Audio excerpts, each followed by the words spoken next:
Hello, good morning mga lalabs, mga vayots. Magandang hapon Pilipinas, magandang tanghali hapon or gabi sa mga sulok ng mundo. Mega love shoutout sa mga kapwa ko po OFWs around the world. Hello, mega love shoutout po sa inyong lahat. Kung bago lang po kayo sa aking YouTube channel, huwag po kalimutan mag-subscribe, like, at share. So, this is it. Pansit, no? Finally, si Pangulong Bongbong Marcos nakapag-desisyon na kung sino yung kanyang iupo na bagong DepEd Secretary kapalit ni VP Sara. Kasi natagalan siya dahil sa dami pala ng bulong-bulong mga lalabs, mga payots, no? Na marami ring nagre-refer sa kanya sa mga kabilang kampo, sa mga dilawang pink si Pepe. ito ngayon. Excited to. Kasi yung iba dyan, asang-asa na mapili ang kanilang manok or sila mismo.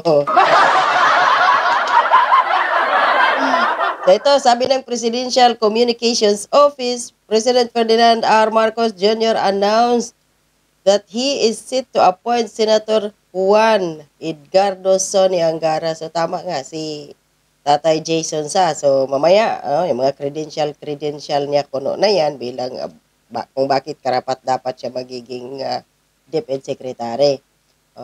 Basta mamaya yun.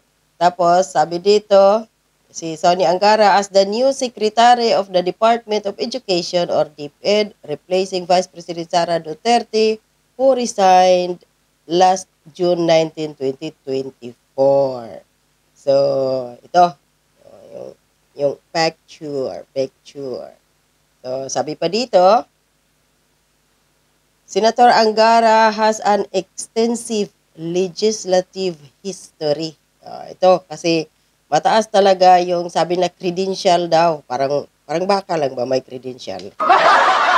Tatandaan ko sa amin dati nung maliit pa kami, elementary. Marami kaming baka dati. Kasi maganda pa yung lugar doon sa bukid, sa probinsya, matataba yung mga lupain, so marami kaming baka. So may taga-munisipyo doon na laging pumupunta at binibigyan ng credential ang aming mga baka, lalo na bagong panganak. So yun. So ito daw, mataas daw ang credential, history, legislative history daw nitong si Angara. Having championed significant educational reforms since joining the Senate of the Philippines in 2013, his notable legislative achievements include the Universal Access to Quality Tertiary Education Act and the Enhanced Basic Education Act of 2013. So, basta marami yun, no? So, halimbawa, punta natin. May ano pala yun. So, Franz Castro, asang-asa, naglupasay ngayon si Franz Castro. Madami daw siyang mga nagawa bilang isang active chair party list, kaya tatakbo ng senador ang puta. Asang-asa pa na magiging nasana iupo ni Pangulong Bongbong Marcos pagka DepEd Secretary, putang inang yan. Pag yan si Castro ang nagiging DepEd Secretary, ubos lahat ng mag-aaral, magiging NPE yan. Buti naman. Dito palakpakan ko si Pangulong Bongbong Marcos dahil hindi niya inupo. May dalawa yun eh. Si Leni Robredo, asang-asa. Kaya dito, palakpakan po natin si PBBM. Sabi pa dito ni, sino ba yun? Ni Win-Win Solution. Ano yun? Si Win-Win Solution. Ito. Sabi ni Win-Win Situation pala, hindi solusyon. Asang-asa pa naman ang kampo ni Robredo, ni Madam Lini ba? Ni 4 times, magkano ba yun? Basta yung equals niya. 1,600. Ininjectionan siya sa nerve. Bababa siya sa pinakamababa para bumaba. Ganyan. Buti naman, hindi din ito na na tawag dito, nagiging DepEd Secretary kapag ito inupo ni BBM. Asya ko, lahat bogo, lahat na may problema na nga tayo ngayon sa education dahil sa dumaang pandemic.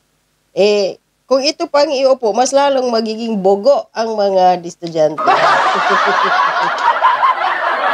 So, sabi ni Mr. Win-Win Situation, asang-asa pa naman si Leni Robredo. Why, attorney? Attorney na walang naipanalong kaso, Leni Robredo.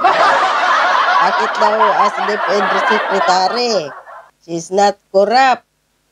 She loves children. Yun yung mga quality ng DepEd Secretary. Mga bata. He has political will. So, ano yung mga political will niya? Wala nga siyang, ano bang nagawa ni Lini bilang Vice Presidente dati ni Duterte? Di ba taga-oppose din siya kasi opposition si Lini.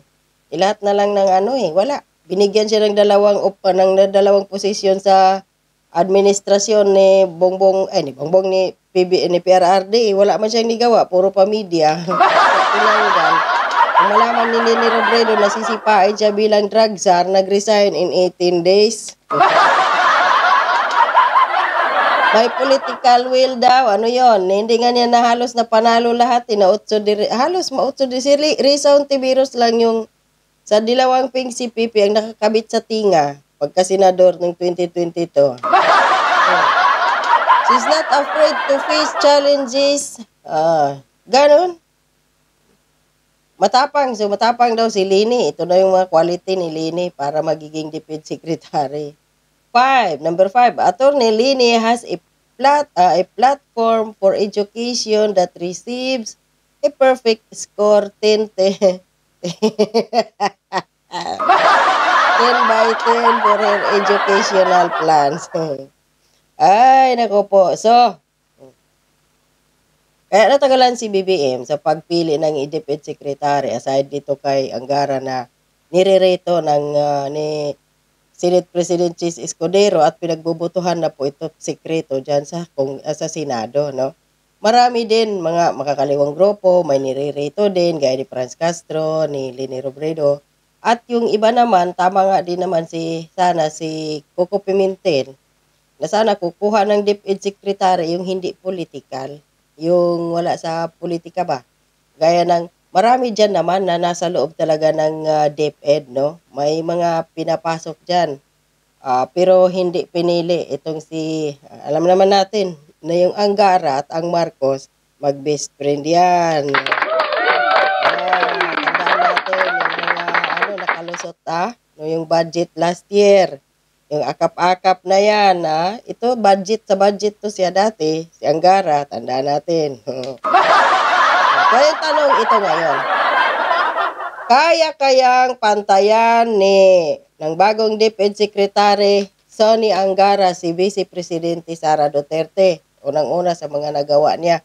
Within 2 years, partida iniipit pa ang budget na lalo na sa confidential funds according to VP Sara. Lately, sa kanyang interview ay hindi siya nag-propose ng 2025 confidential funds na para yun sana sa kagaya kong isang OFW na may anak na nag-aaral doon na para magiging safe. Yun gagamitin para manmanan itong mga makakaliwang grupong komunistang terorista na nang-re-recruit ng mga estudyante na mula elementary hanggang college. In fact, sabi sa ni BP Sara, information na nakuha. 16 ba iyon na public school sa Metro Manila, link na maraming na-recruit ng mga makakaliwang grupo na nag-aaral doon. No? So, yon isa yon. So, kaya ni bagong DepEd Secretary Sonny Angara ang pumunta sa mga baryo para tingnan kung ano yung kalagayan ng mga eskwelahan doon, ng mga mag-aaral, ng mga guro. Kaya pumunta ni Sonny Angara umakyat sa mga lugar na may mga bulubundukin pa na may eskwelahan doon. So, sure ako, hindi siya kagaya ni VP Sara. So, we will see. Hindi natin siya anuhin ngayon, i-judge. Titingnan po natin within 2 years kung ano yung kanyang magagawa, mapapantayan ba niya ang ating VP Sara na DepEd Secretary or magiging kulelat din ito. Hindi natin alam, no? And lastly, bago, dito sa budget, iipitin din kaya ni Martin Romualdez ang budget ng DepEd Secretary? Bigyan din kaya ni President Bongbong Marcos mula sa kanyang opisina mismo, kagaya ng ginawa niya kay VP Sara dati na confidential funds dahil wala sila ngayon yan for 2024. Kayang labanan ni bagong DepEd Secretary Sonny Angara ang mga recruitment sa mga eskwelahan para sa dito sa mga makakaliwang grupo. Abangan po natin yan. So yun, no, yung mga budget na yan. Tapos bigyan kaya ni Pangulong Bongbong Marcos ng confidential fund ang DepEd mula sa kanyang Office of the President, kagaya ng ginawa niya kay VP Sara, na kung saan tinraidor nila doon si VP Sara sa 125 million confidential intelligence fund na gagamitin para sa mga makakaliwang grupo sa mga eskwelahan recruitment na yan, no? Mga child trafficking, ganyan, tapos mga druga-druga ng mga estudyanteng mag-aaral. Yun yung yung pakay ng 125 million confidential intelligence fund ni VP Sara na kung saan binigay ni Bongbong Marcos. Confirm yun ng kanyang Executive Secretary Lucas Bersamin. At tawag dito, binira yun ni Romualdez gamit itong mga kaliwang grupong nang re-recruit, nangingidnap pa ng mga kabataan sa Talaandig na ngayon nasa Kongreso na si Franz Castro. Good luck dahil meron ng bagong DepEd Secretary at magawa na ni VP Sara ang lahat ng mga transition hanggang tawag dito, no, July, ngayong pitsa 19 na to. So, ano din kaya yung next hakbang ni VP Sara na kapag matapos na ang transition na, abangan po natin yun, no? So, yun. Basta may bagong DepEd Secretary na tingnan natin kung ano yung kanyang kalidad. Base sa kanyang credential na mataas, titingnan din natin kung mataas din ba, kung okay din yung kanyang gawa, yung kanyang trabaho.